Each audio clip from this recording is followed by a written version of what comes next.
Hello everyone. We are Team Sinsem and here is a brief explanation for our questioning and answering pipeline. Our project consists of three main components: the project code, questioning system and the answering system.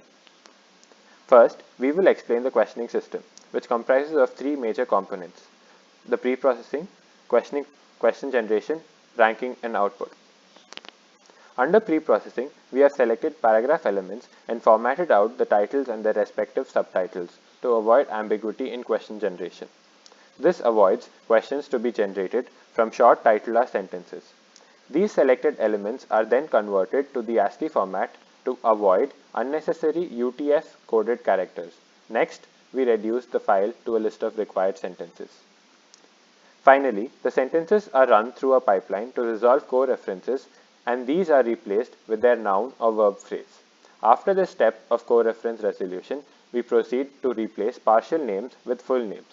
This change allows us to avoid wrong entity tagging of person as other tags and hence generate a who question for person tags and what question for object tags.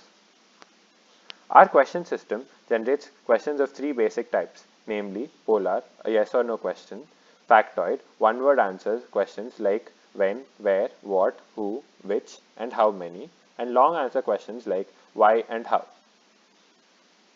The next step in our pipeline includes the question generation model. We first process all sentences that match a particular predicate and apposition logic. Any sentence that does not abide with the grammar we have defined will not be utilized in our system.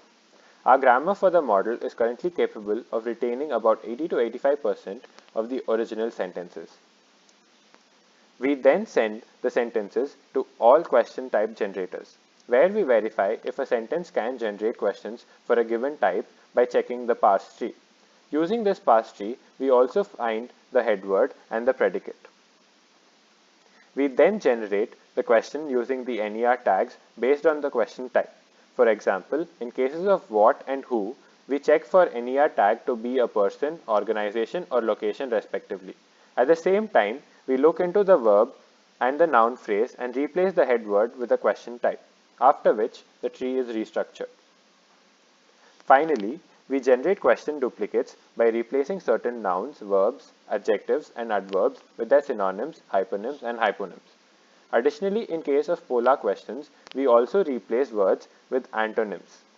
After this, we rank the questions by checking the grammatical structure on the sentence.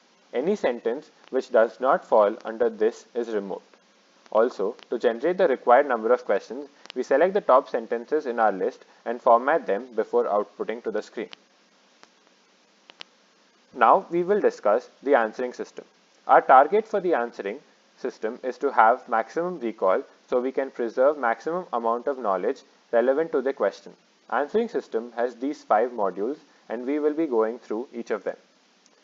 In preprocessing, we are currently collecting named entities, POS tags, dependency tree, and parse tree.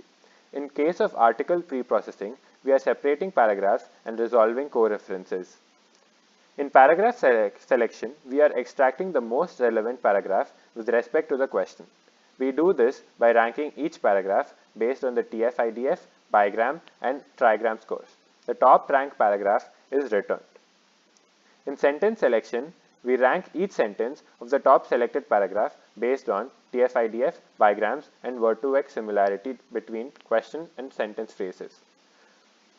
For answer generation, we classify each question based on the first word. Questions starting with is, did, was, etc. are considered yes or no questions. The answer for these questions are generated by summing up the word-to-X similarities between the phrases in question and the top selected sentence. If this score is above a threshold, then yes is returned. Otherwise, we are returning the entire sentence.